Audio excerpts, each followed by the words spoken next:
Uh, saya lanjutkan kembali tadi sampai mana ya? Ini tadi sudah. Ini tadi sudah ya. Ini ya sekarang. Jadi statistika itu ada dua jenisnya, statistika deskriptif dan statistika inferensia. Kalau statistika deskriptif itu cuma sekedar untuk menggambarkan keadaannya, jadi tidak sampai untuk berperan di pengambilan keputusan. Oh iya, deng. Oh iya, mohon maaf, belum share screen ya. Aduh, sorry. Host, tolong izinkan saya share screen.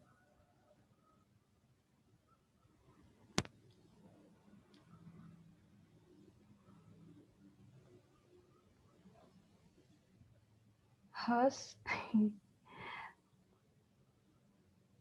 Mbak Mary atau Mbak Hani.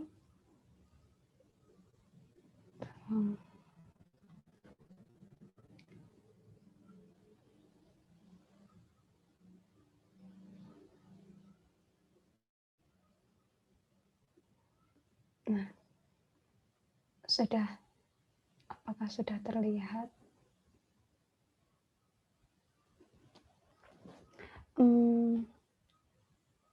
Saya ulangi lagi ya. Sekali lagi mohon maaf kendalanya ini tadi. Terus sekarang kita mulai lagi. Tadi ini sudah sampai tahap di mana kita membutuhkan statistika ini ada di penyusunan rancangan percobaan, terus pengumpulan data, sama di analisis datanya. Seperti itu. Ini tadi sudah sedikit ada gambaran. Terus, nah, secara garis besar itu ada dua jenis statistika, statistika deskriptif sama statistika inferensia. Statistika deskriptif itu untuk menggambarkan keadaan datanya. Jadi kayak kalau misalkan teman-teman tahu kayak ada diagram terus penyebarannya, datanya itu penyebarannya seperti apa, rata-ratanya, mediannya, modusnya itu masuk di statistika deskriptif. Nah, ini fungsinya untuk eksplorasi data tadi seperti yang sudah sempat disinggung di awal. Ini belum bisa untuk mengambil suatu keputusan atau kesimpulan. Ini hanya untuk informasi saja. Jadi tidak ada keputusan ataupun kesimpulan yang didapatkan dari statistika deskriptif, hanya sebagai gambaran dan kalau menurut saya yang saya tahu, seperti yang saya tahu juga ini sebagai bisa dijadikan kayak acuan untuk kayak penyusunan hipotesis di statistika inferensia, tahapan statistika inferensia. Jadi kalau misalkan tadi kayak kita sudah punya data-data tentang pembelian produk kita itu tadi. Nah, di situ itu kayak peningkatan ternyata itu yang pembelinya itu yang banyak membeli itu adalah perempuan. Nah, kita jadi punya hipotesis kan dari sini bisa mengambil hipotesis kayak ada hubungannya nggak sih kayak jenis kelamin dengan pembelian produknya kayak gitu. Nah, itu kan masih hipotesis. Nah, belum terbukti. Nah, kita buktikannya itu menggunakan statistika inferensia di tahapan selanjutnya seperti itu. Nah, statistika inferensia sendiri itu ada dua jenis, yang itu statistika parametrik dan non parametrik. Kalau statistika parametrik itu ketika distribusi datanya itu ketika datanya itu berdistribusi normal, dan kalau yang non parametrik itu ketika datanya itu tidak berdistribusi normal. Nah, ini untuk lebih jelasnya kayak gimana statistika inferensia itu yang parametris itu ada apa aja, yang non parametrik itu ada apa aja, itu mungkin bisa kita bahas di pertemuan selanjutnya seperti itu, karena ada banyak dan mungkin nanti kita bisa bahas satu persatu lebih detail dan sekaligus langsung praktek juga, jadi biar lebih jelas. Nah, ini kayak gambaran kayak statistika deskriptif itu tadi. Jadi belum ada kesimpulan. Kayak misalkan ini jumlah pengunjung kok yang meningkat itu di bulan Mei, di bulan Desember kayak gitu. Juni, Mei, Juni. Ini kan mungkin musim-musim liburan ya. Apakah kan kita jadi punya, hipotesis, kayak punya dugaan sementara, apakah ada hubungannya antara, apa ya, ada pengaruhnya kayak musim liburan dengan jumlah pengunjung atau apa, kayak gitu.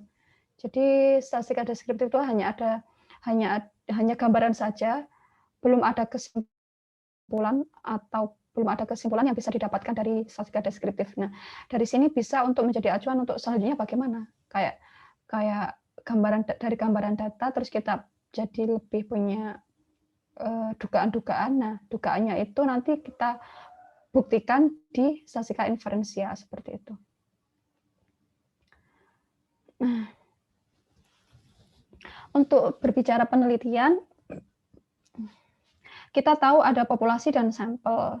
Jadi populasi itu keseluruhan objek yang akan kita teliti, sedangkan sampel itu bagian dari populasi yang sifatnya itu juga sudah mewakili dari populasinya itu. Nah, gambarannya kalau misalkan kita ingin mengetahui manfaatnya dari sampel ini, kalau misalkan kita ingin mengetahui sifat-sifat dari suatu populasi itu kita tidak perlu untuk mengetahui semuanya. Seperti yang sudah disinggung di awal tadi itu, tentang manfaat dari statistika. Kita cukup mengambil dari sampelnya, kita lihat sifat-sifatnya itu kayak gimana. Nah, itu sudah bisa mewakili populasi. Contohnya itu kayak misalkan kita ingin tahu rasanya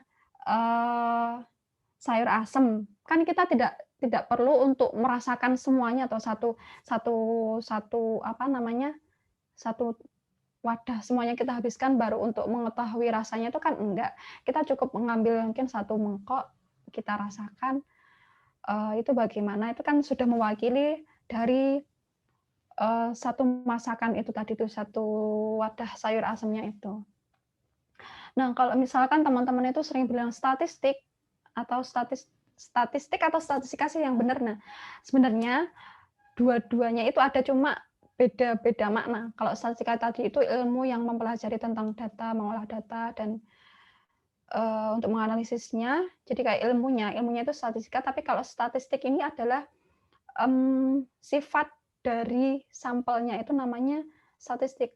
Kalau sifat dari populasinya itu namanya parameter, kalau sifat dari sampelnya itu statistik. Jadi data, statistik itu sebenarnya data. Kalau misalkan tadi kita mengambil populasinya itu tadi misalkan di sini seperti yang digambar itu adalah sayur asem. Sayur asem misalkan satu wadah, satu panci itu kan populasinya. Nah, rasanya gimana? Gurihnya gimana? Gurihnya di sampel yang kita ambil di sayur asem satu mangkok itu namanya statistiknya. Sedangkan kalau sifat di populasinya yang satu panci itu adalah namanya parameternya. Jadi statistik itu digunakan untuk menduga parameter. Ketika kita sudah bisa menduga sifat-sifatnya sampel, ini sudah bisa digunakan untuk menduga sifat-sifatnya populasinya. Jadi intinya itu statistiknya itu data yang menggambarkan dari sampel. Kalau parameter, data yang digunakan data yang menggambarkan karakteristik yang menggambarkan populasinya itu. Statistik digunakan untuk menduga parameter. Seperti itu. Jadi kasarannya rasa, sifat-sifat, karakteristik sayur asem yang ada di dalam satu mangkok itu adalah statistiknya.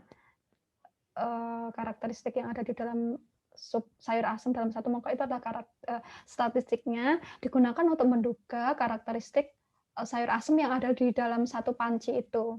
Nah, karakteristik yang ada di dalam satu panci sayur asem itu adalah parameternya, seperti itu.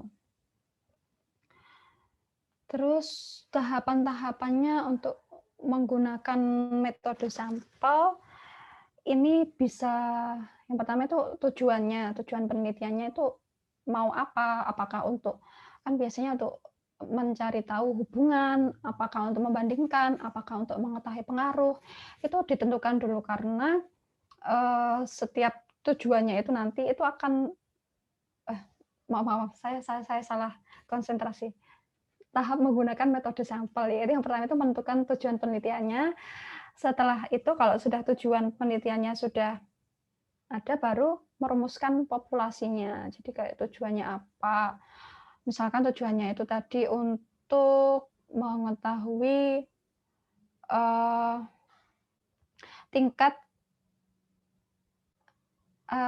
kelulusan ASI eksklusif di Kota Malang, misalkan seperti itu. Nah, jadi populasinya itu, ibu-ibu yang masih menyusui pada waktu penelitian itu di Kota Malang, seperti itu. Terus, eee, yang masih menyusui, kalau susu eksklusif berarti, ini nanti mungkin lebih ke kesehatan, 6 bulan untuk mengetahui kelulusannya itu kan sampai 6 bulan. Jadi mungkin bisa bisa digunakan patokannya itu yang menjadi populasinya itu ditentukan apakah ibu-ibu yang menyusui mulai dari, 0 bulan sampai 12 bulan atau 24 bulan. Karena kan biasanya sudah ada juga yang ibu-ibu masih menyusui, bayinya umur 3 bulan ternyata sudah dikasih makanannya selain ASI, berarti kan dia udah nggak lolos. Ini sudah bisa mendapatkan datanya dari situ. Terus kalau misalkan ingin tahu apakah ibu itu sudah sampai lulus menyusui ASI eksklusif kan sampai umur 6 bulan ke atas, itu kan baru sudah bisa ditanya apakah pengalamannya dulu waktu menyusui itu sampai tuntas di 6 bulan apa enggak, kayak gitu. Jadi perumusan populasinya, dirumuskan populasinya. Nah, setelah populasinya juga sudah ditentukan, tujuannya juga sudah ada, jenis data yang akan dikumpulkan. Karena kalau jenis datanya ini sudah jelas juga, kita bisa tahu untuk menentukan metode pengukuran, alat ukurnya untuk mengumpulkan datanya itu apa, seperti itu. Nah, setelah itu baru memilih sampelnya, ada perhitungannya kira-kira, eee, agar sudah bisa mencapai data yang valid, sampelnya itu berapa dari populasi yang ada, seperti itu. Terus teknik pengambilan sampelnya bagaimana, itu juga perlu ditentukan dan insya Allah nanti juga akan kita bahas di pertemuan selanjutnya yang lebih detailnya seperti apa. Terus setelah itu, kita mengorganisir pencacah atau petugas lapang yang membantu kita untuk mengumpulkan data itu tadi. Jadi ada kita briefing sesuai dengan, tujuan penelitian kita, terus, untuk mengambil data yang diharapkan itu seperti apa, kayak gitu. Nah, setelah, data-datanya sudah terorganisir yang untuk membantu mengambil datanya itu baru dilakukan, pengambilan data dan setelah itu melakukan analisis datanya. Seperti itu. Terus, nah, ini ada beberapa jenis kesalahan dalam, sampling. Dalam sampling itu pengambilan sampel, ada sampling error sama non sampling error. Kalau yang sampling error ini karena disebabkan, teknik samplingnya. Jadi ini masih bisa kayak dikontrol, itu masih bisa, kayak mungkin nanti, ditingkatkan sampelnya atau apa, kayak gitu. Itu masih bisa. Tapi kalau non sampling error ini kesalahan yang terjadi bukan karena teknik, tapi karena manusianya. Kalau yang ini tuh agak sulit untuk dikontrol karena biasanya itu juga, eee, ketika dalam menjalankannya itu juga masih, apa ya, ada subjektifnya juga kayak gitu. Nah, apa saja sih kesalahan yang biasanya itu ditemui ketika, yang termasuk dalam jenis non sampling error itu ada kesalahan di pihak penelitinya. Ini peneliti, terus data entry, terus ini tuh yang membantu, mengumpulkan datanya tadi itu apa namanya, interviewer kayak gitu. Terus ini adalah respondennya. Nah, dari peneliti itu biasanya kesalahan yang ditemui itu ada surrogate information error.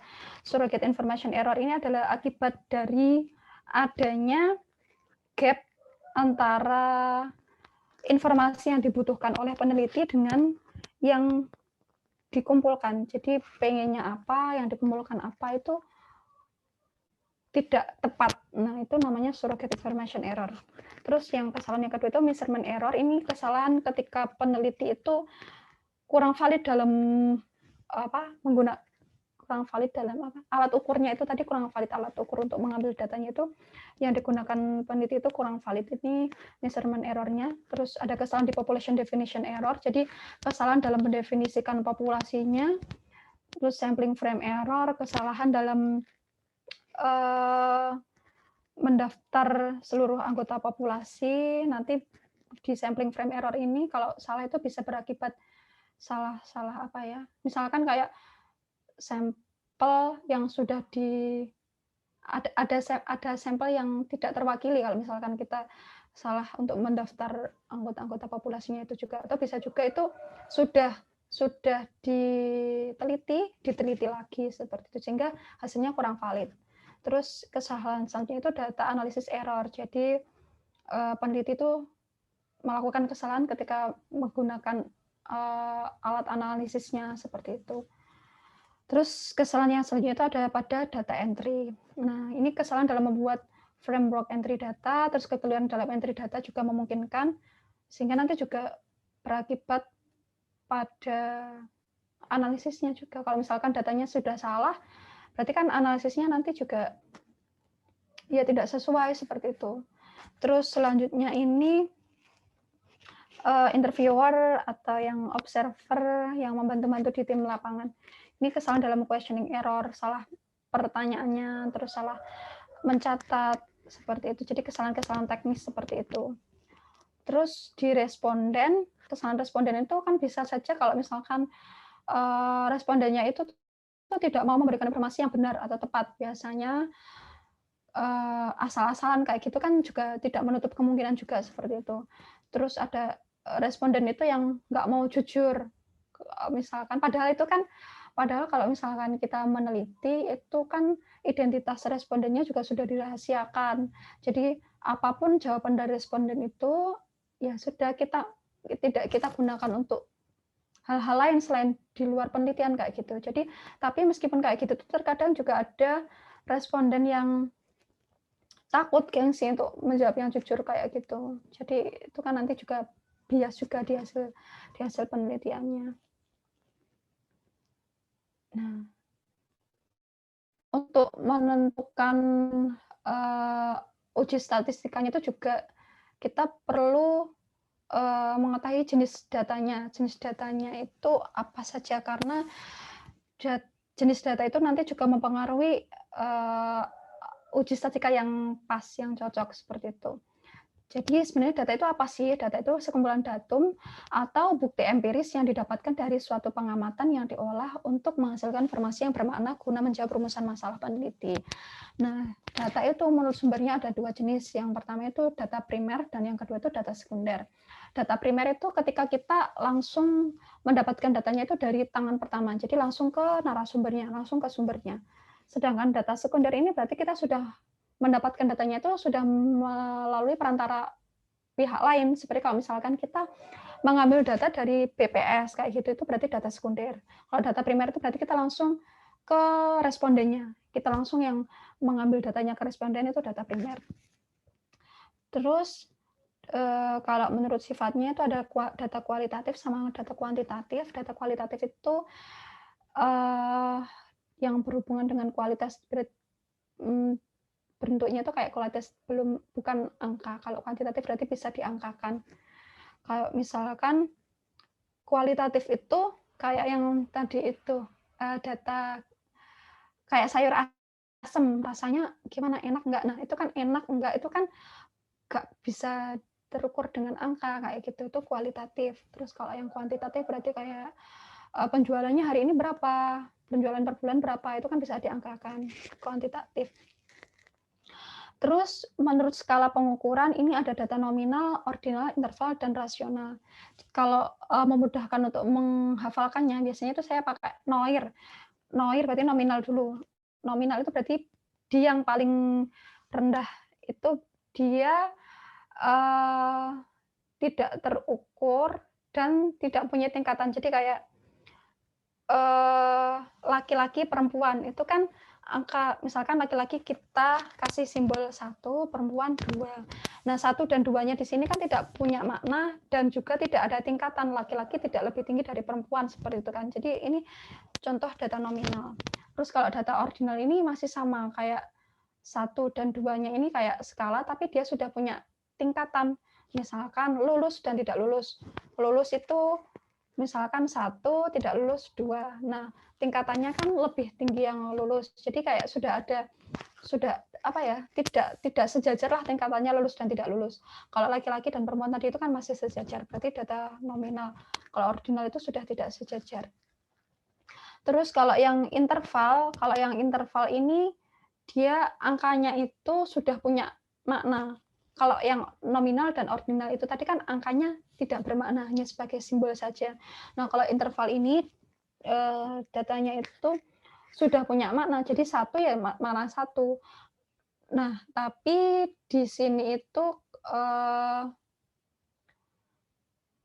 kalau misalkan yang membedakan interval dan rasional ini sama-sama angkanya sudah punya makna. Cuma yang membedakan itu kalau interval itu 0 di skala pengukuran interval itu tidak bermakna tidak ada. Kalau biasanya kan kita 0 itu ada tingkatannya atau 0, 1, 2, 3. Berarti 0 itu yang paling rendah yang tidak ada. Itu masuk di rasional. Ketika 0-nya itu punya nilai itu maksudnya dia 0-nya di situ tuh berarti 0 kan lebih sedikit dari 1, lebih sedikit dari 2. Nah, kan punya makna ini masuk di skala rasional. Contohnya itu kayak tinggi atau nilai ulangan. Nilai ulangan itu kan 0, ya berarti kamu nilainya 0, nggak punya nilai. 1 nilaimu 1, 2 nilainya 2, itu kan ada nilainya 0, itu bermakna itu masuk di rasional. Kalau yang interval itu 0-nya itu tidak bermakna tidak ada. Kayak misalkan itu kayak suhunya 0 derajat, kan bukan berarti nggak ada suhu, tapi memang suhunya itu 0 derajat, seperti itu. Itu terus kalau menurut pengambilan waktu ada time series sama cross sectional. Kalau time series itu berdasarkan beberapa runtutan waktu. Kalau cross sectional pada masa saat kita mengambil data, seperti itu. Terus untuk menentukan jenis statistikanya, yang seperti yang sudah sempat disinggung di awal, kita perlu tahu tujuannya itu apa. Apakah tujuan kita melakukan penelitian itu untuk mencari hubungan atau perbandingan atau pengaruh. Karena dari tujuannya saja nanti tuh alat uji statistikanya sudah berbeda.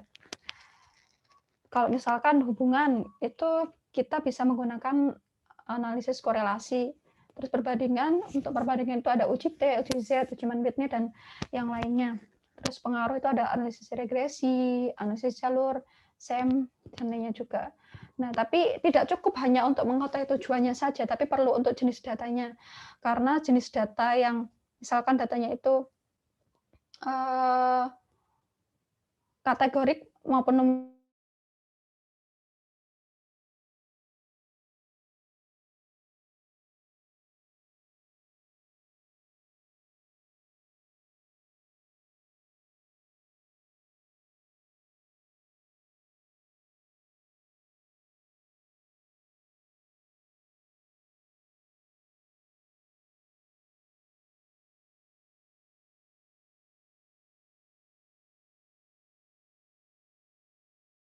plus 2H ini. Jadi kayak tujuannya apa sih? Tujuan kita penelitian yang kita teliti itu apa? Terus mengapa menggunakan uji statistika itu? Kita cermati apakah sesuai dengan tujuannya. Seperti apa? Terus diterapkan di mana? Kapan diterapkan? Terus menggunakan rumus-rumus statistika bagaimana? Rumus-rumus statistikanya gimana? Terus berapa seperti itu. Dan mungkin sementara cukup sekian dari saya. Mungkin kita buka sesi diskusi saja ya. Jadi kalau misalkan dari yang saya sampaikan, mungkin dari teman-teman ada yang pernah apa ya, mengetahui literatur lain atau di lapangan ada yang sesuatu yang ternyata berbeda dengan teori yang sudah sempat saya sampaikan tadi, mungkin monggo bisa di-share. Kita di sini belajar bareng seperti itu ya. Terima kasih. Mungkin monggo kalau ada yang ditanyakan. Oh, ini di chat.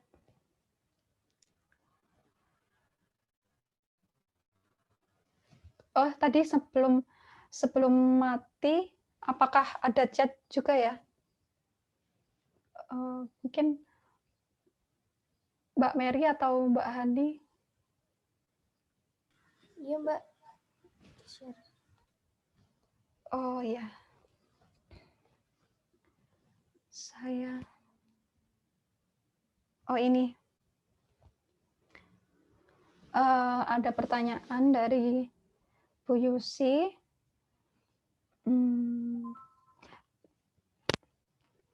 Ini. Dalam interpretasi dan penarikan kesimpulan, teori yang mengikuti statistik atau statistik yang mengikuti teori. Apakah selalu diperlukan statistik untuk interpretasi dan penarikan kesimpulan hasil penelitian? Jika hasil penelitian sudah menunjukkan hasil yang seragam, masih perlukah statistik? Dalam interpretasi dan penarikan kesimpulan, teori yang dalam penarikan interpretasi,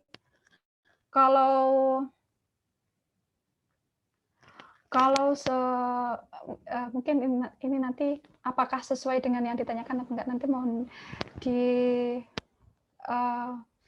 diberikan feedback sih. Apakah dalam interpretasi dan penarikan kesimpulan, teori yang mengikuti statistik atau statistik yang mengikuti teori? Kalau yang sepengetahuan saya, statistika itu bebas nilai. Jadi kalau misalkan dulu juga waktu kuliah itu, ketika mengambil kesimpulan dan interpretasi itu sama dosen-dosen dulu itu dianjurkan untuk melihat juga pada teorinya, apakah sesuai, apakah tidak, kayak gitu. Jadi tidak serta-merta keputusan statistik itu benar, tapi juga harus dicek kembali di teorinya, apakah kira-kira masuk akal apa tidak, seperti itu. Kalau yang saya tahu, sepengetahuan saya sementara seperti itu. Jadi tetap harus tidak bisa ditelan mentah-mentah juga hasil dari analisis statistikanya itu. Itu kayak sesuai nggak sih, masuk akal nggak sih, relevan apa enggak, kayak gitu juga butuh yang itu.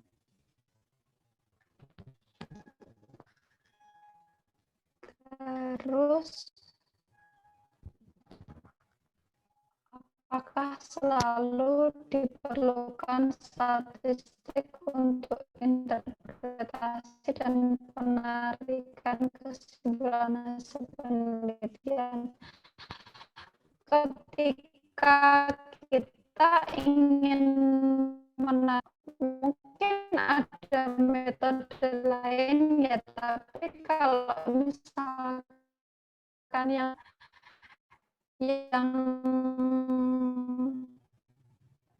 biar lebih objektif, terus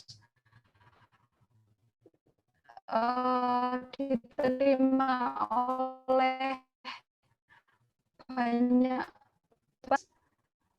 terus dia juga objektif, maksudnya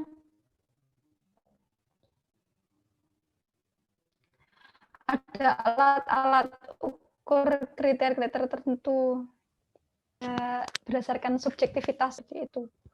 Mungkin ada metode lain, tapi iya, mungkin ada metode lain, kayak misalkan apa, penelitian kualitatif itu tadi kan, ketika untuk menarik kesimpulan tidak membutuhkan statistika, cuma dari hasilnya penelitian kualitatif itu tidak bisa digeneralisir. Kesimpulannya itu ya digeneralisir. Kalau menggunakan statistika tadi ini, itu kan bisa digeneralisir ke populasi yang ke wilayah yang lebih luas seperti itu.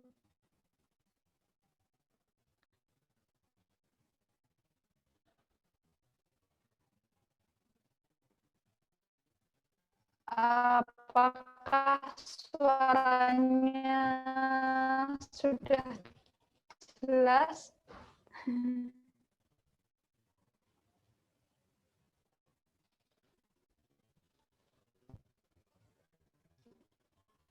Halo, jelas. Sudah tidak sekarang, tadi putus-putus, jadi saya belum memahami maksudnya. Oh iya, saya ulangi lagi ya, misalkan tadi pertanyaannya dari Bu Yusi, dalam interpretasi dan penarikan kesimpulan, teori yang mengikuti statistik atau statistik yang mengikuti teori. Kalau dari dulu waktu saya masih kuliah, itu ketika sama dosennya itu diarahkan hasil statistik itu jangan ditelan mentah-mentah, harus juga cek di teorinya apakah itu masuk akal, apakah relevan ataukah tidak, seperti itu. Jadi kalau kayak gini berarti gimana? Jadi tidak tetap harus dicek juga di teorinya atau gimana? Terus kalau misalkan pertanyaan selanjutnya, apakah selalu diperlukan statistik untuk interpretasi dan pendidikan kesimpulan kriteria?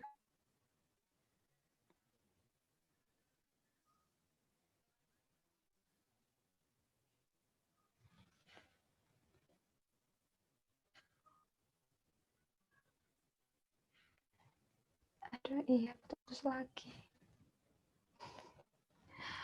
Maaf ya, putus-putus.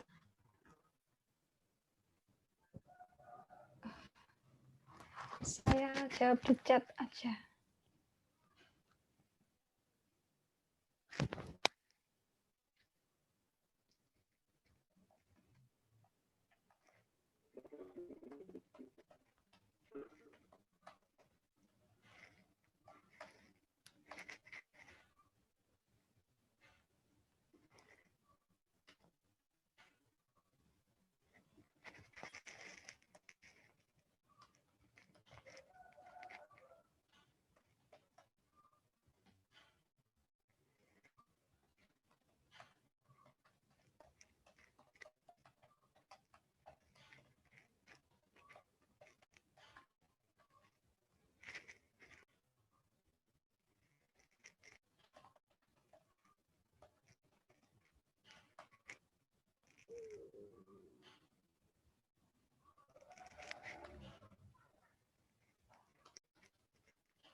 Terus masih putus-putus.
Halo untuk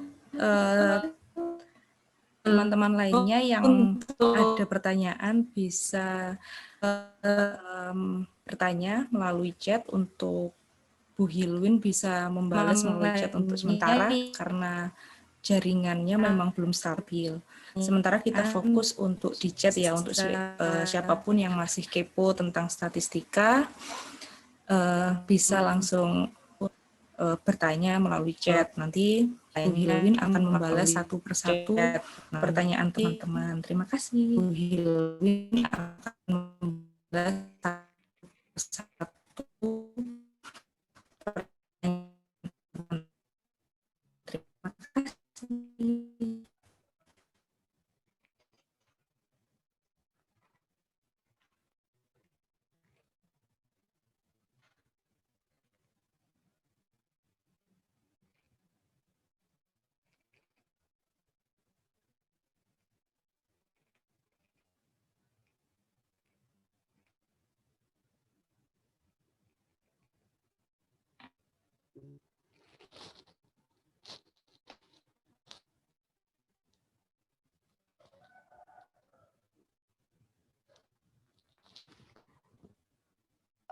Suara saya sudah jelas lagi ya?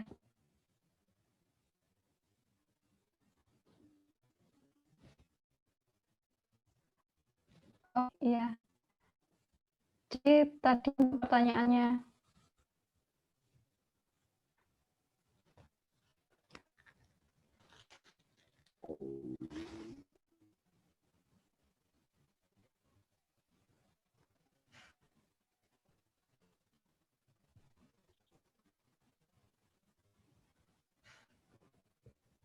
Ya, jadi tadi pertanyaannya dari Bu Yusi,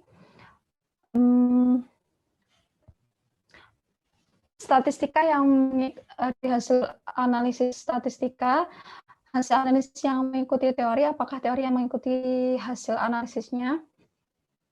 Kalau yang sejauh yang saya tahu,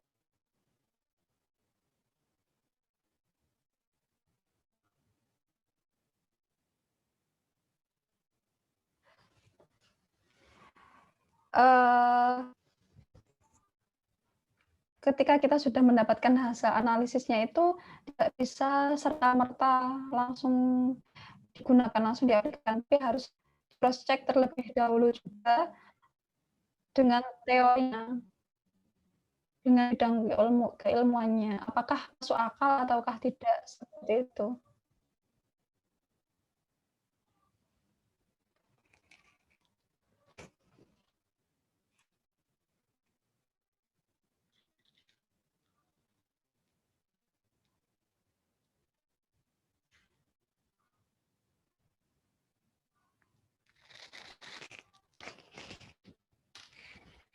Terus apa lagi tadi? Apakah selalu dibutuhkan statistika untuk mengambil kesimpulan dan interpretasi? Itu tidak harus, karena ada penelitian yang tidak membutuhkan statistika, kayak penelitian kajian literatur dan penelitian kualitatif itu kan tidak memerlukan statistika. Nah, statistika itu dibutuhkan ketika kita melakukan penelitian yang tujuannya itu untuk mengeneralisir kesimpulannya. Jadi kayak kesimpulan, mengeneralisir kesimpulan. Terus ini, maaf Bu Yusi, mungkin bisa sedikit dijelaskan maksudnya hasil penelitian yang seragam itu bagaimana ya? Saya masih belum jelas.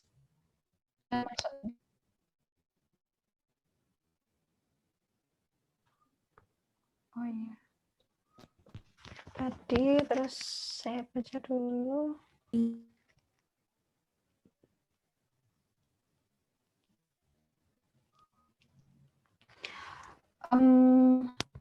Ada juga pertanyaan dari Bapak Kristiaji. Saya masih kurang paham apa yang dimaksud dengan penelitian kualitatif. Kualitatif ini menyoal jenis datanya atau metode analisisnya. Kalau yang di bahas di sini tadi analisis, bukan jenis datanya, tapi metode analisisnya.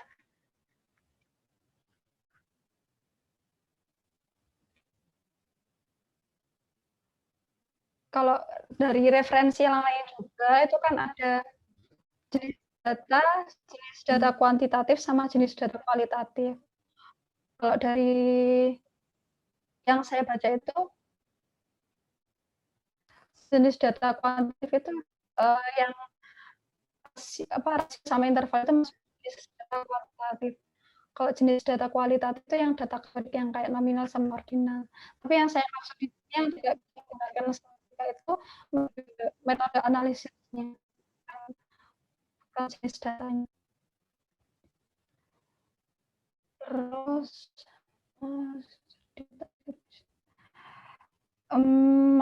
terus di sini juga bisa ada pertanyaan lagi, di mana statistika dalam penyusunan rancangan percobaan. Kayak rancangan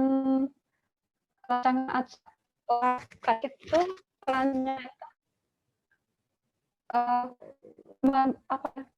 merancang ulangannya itu berapa kali,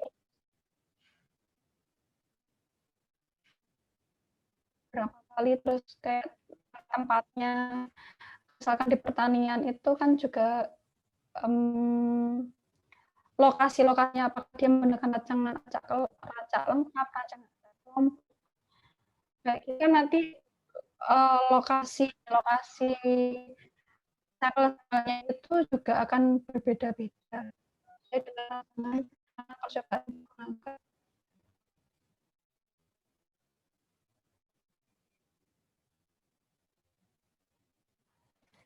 Terus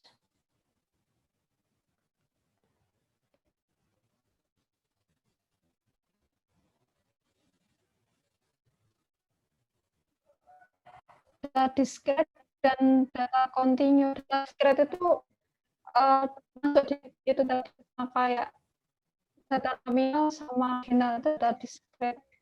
Data kontinu itu interval rasio, jadi data kontinu.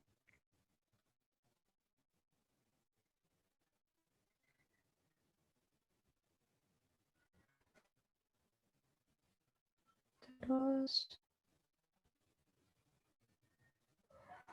ada juga ini pertanyaan dari Mbak Mita, referensi direkomendasikan sebagai panduan. Mungkin ini referensi tentang yang akademiknya,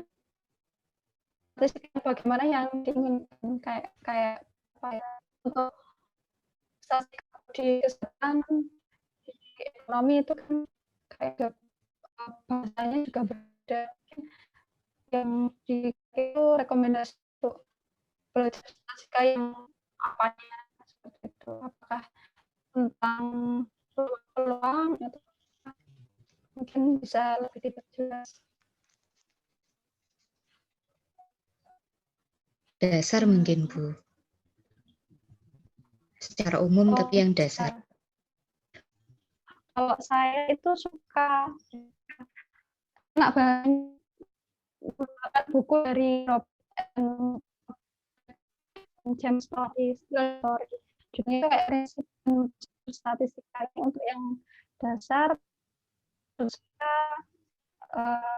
bahasanya dan lebih lengkap, buku Story.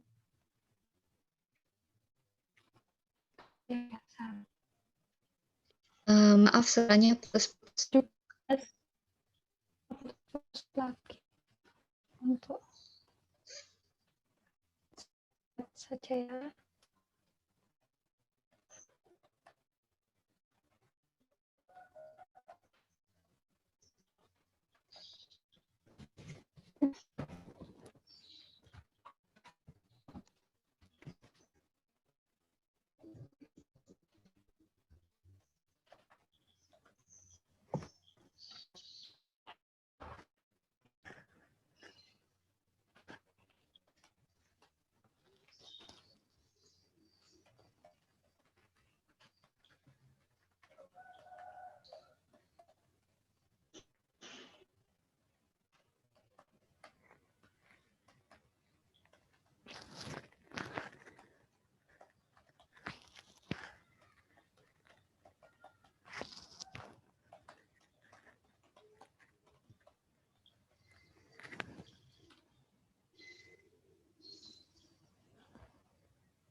kelompok data seragam maksudnya misalnya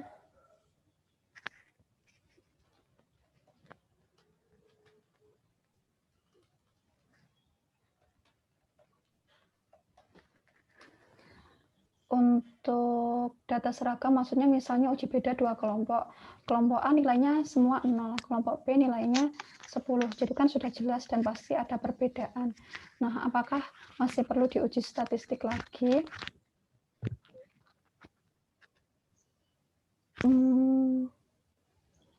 Kalau sudah jelas sebenarnya sudah mungkin perlunya diuji itu untuk lebih membuktikan secara sistematisnya, kayak secara ilmiahnya sih. Kalau menurut saya ya Bu ya. Mungkin nanti kalau dari teman-teman atau Bapak Ibu yang lain ada pendapat lain bisa dibagikan. Data seragam, kan tadi pertanyaannya dari Bu Yusi itu, kalau misalkan data seragam, apakah sudah jelas seragam, apakah masih perlu diuji statistik lagi? Jadi data seragam itu maksudnya, misalnya uji beda 2 kelompok, kelompok A ini nilainya 0 semua, terus kelompok B nilainya 10 semua, kan sudah jelas. Kalau ada perbedaan, nah apakah perlu diuji statistik lagi?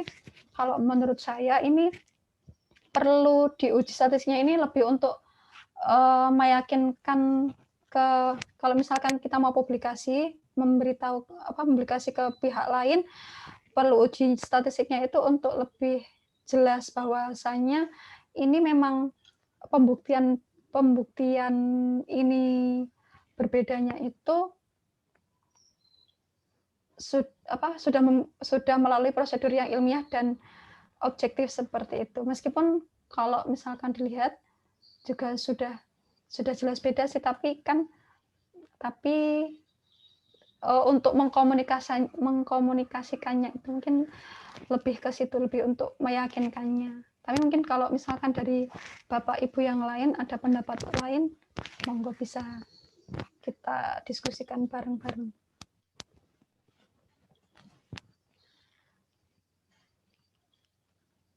Terus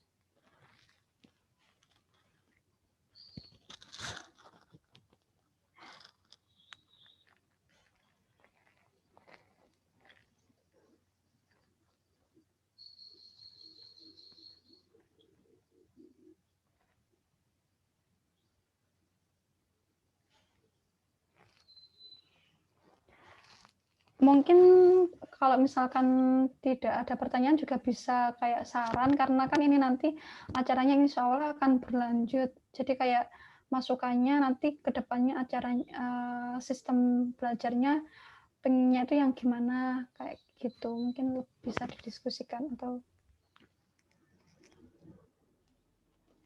ada masukan.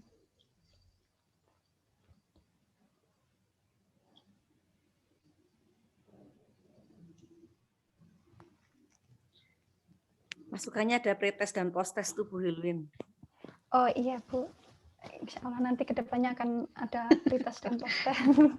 Terus ada hands on, mungkin untuk ada contoh gitu ya, contoh soal gitu, kita hands on menggunakan tahapan statistik tadi. Oh iya, terima kasih Bu Yusi.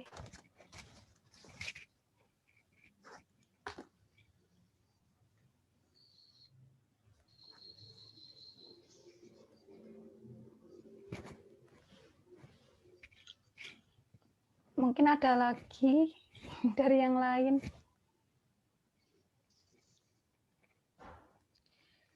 Ini Bu, maaf.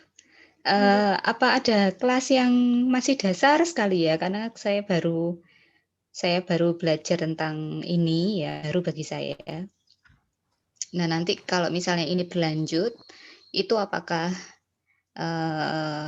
dibedakan antara yang baru ikut dengan yang sudah lebih dulu ikut begitu? Oh ya, terima kasih Bu Nita. Jadi karena kalau misalnya ada pretest posttest, berarti hasilnya nanti akan beda. Oh enggak. Nggih, sampun. Itu aja. Matur nuwun. Sami-sami.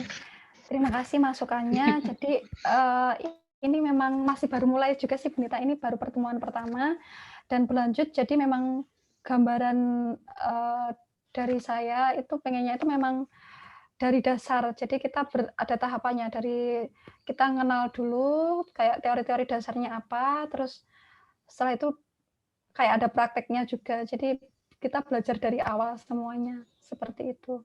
Tapi mungkin nanti kalau misalkan, ada koreksi atau ada saran lagi, misalkan, meskipun rencananya dasar, tapi ternyata saya menyampaikannya masih belum bisa yang sangat sederhana, belum bisa menyederhanakan, bisa ini lagi, Bu, bisa dikasih feedback lagi. Oh, mungkin bahasanya kurang sederhana atau masih membingungkan, ini nanti bisa di-feedback juga.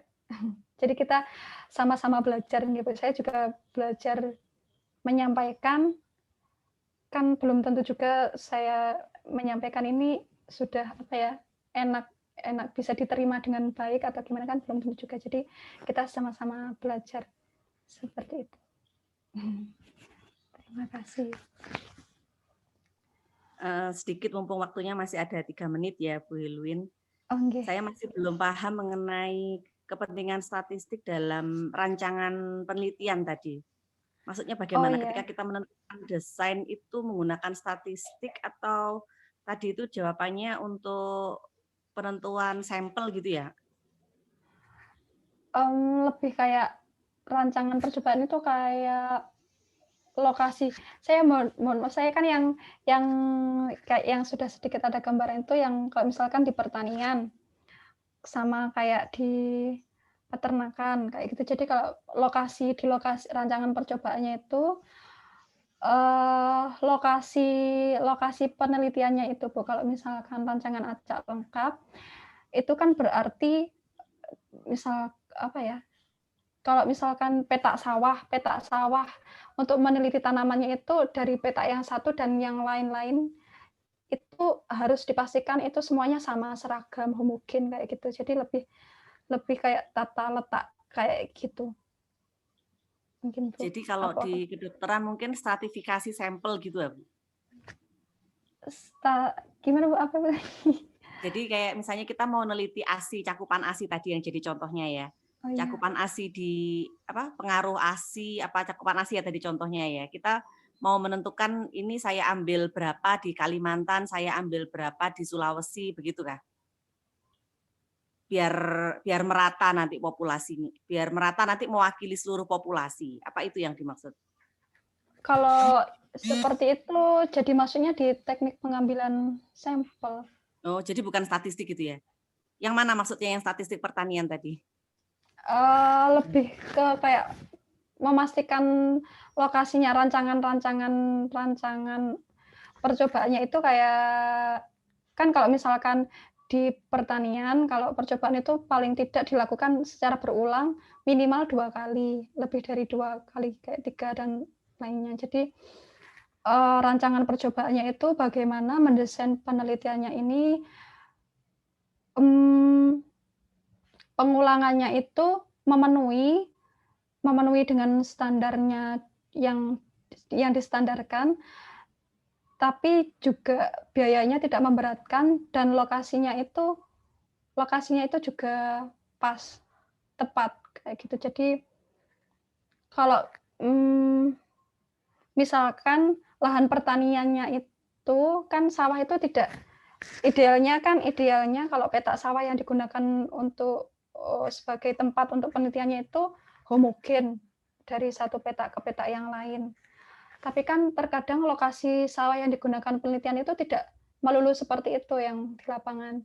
Nah, jadi cara menyikapinya itu bagaimana, apakah menggunakan rancangan acak lengkap, apakah rancangan acak kelompok, seperti itu, apakah bujur sangkar. Jadi mengkombinasikan antara lokasi penelitiannya ini dengan berapa banyak ulangannya, terus ulangannya itu berapa kali yang biar memenuhi syarat minimal standarnya, seperti itu. Jadi lebih ke, kalau gambaran saya yang karena pandangannya sementara itu masih kayak di penelitian pertanian sama peternakan itu lebih ke lokasi dan berapa kali pengulangannya, seperti itu. Mungkin kalau di kedokteran apa, kalau misalkan di lab itu kayak pengulangannya butuh berapa kali, kayak gitu-gitu juga ya, Bu, ya? Kalau terus mensterilkan apa,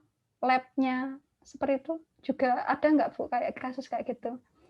Selama ini ya pakai rumus sampling ya, jadi enggak pakai uji-uji apapun gitu.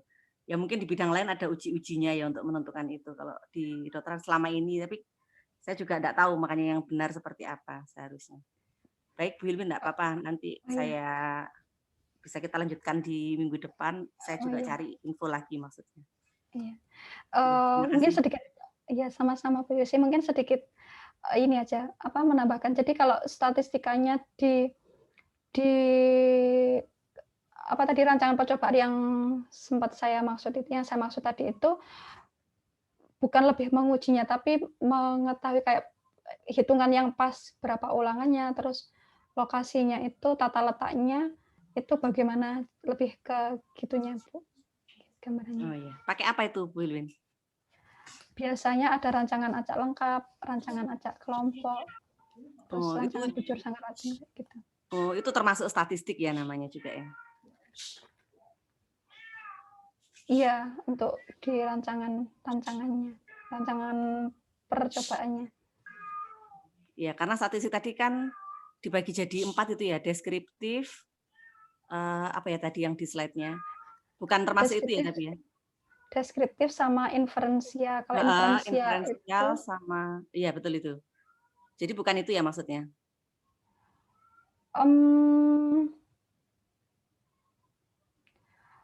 bukan untuk menguji, tapi lebih iya, kayaknya tahapan dari, kalau sepemahaman saya, senangkapnya saya itu tahapan dari inferensia. Jadi kayak kan itu nanti kalau di rancangan percobaan itu tidak berhenti di situ. Jadi setelah sudah ditentukan rancangan percobaannya apa, nanti baru kayak ada uji-ujinya, biasanya pakai ANOVA juga kayak gitu, Bu. Jadi lebih ke tata letaknya, tata Iya, iya. letak penataan di awal. Iya, terima kasih ya, itu dunia baru untuk saya. Terima kasih. Iya, sama-sama, Bu. Oh, mungkin kalau misalkan mirip dengan, bisa dikatakan kayak sampling ya mungkin ya, Bu, ya. Tapi sampling di penelitian pertanian sama di peternakan seperti itu. Ya, makasih. Sama-sama, Bu. Mungkin cukup sekian. Apakah ada tambahan lagi?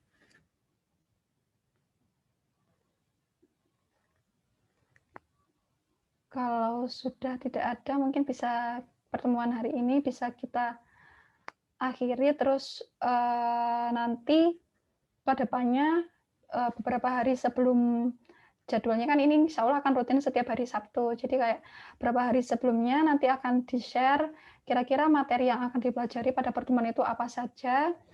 Terus kalau misalkan kita sudah perlu untuk menggunakan software untuk analisis, kira-kira software yang digunakan apa, dan biar kita sama-sama persiapan untuk bisa menginstalnya. Seperti itu mungkin ya, Bu, ya. Jadi terima kasih. Saya mohon maaf kalau masih banyak kurangnya. Terus cara penyampaiannya mungkin ada yang salah-salah juga, saya mohon maaf. Terima kasih juga sudah diberikan masukan-masukan. Semoga kedepannya bisa lebih baik lagi. Dari saya cukup sekian. Kita akhiri. Semoga apa yang kita pelajari hari ini bisa bermanfaat dan kedepannya juga dilancarkan jalannya. Terima kasih. Assalamualaikum warahmatullahi wabarakatuh. Waalaikumsalam warahmatullahi wabarakatuh. Terima kasih Bu Hilwin. Waalaikumsalam warahmatullahi wabarakatuh. Kita tutup ya.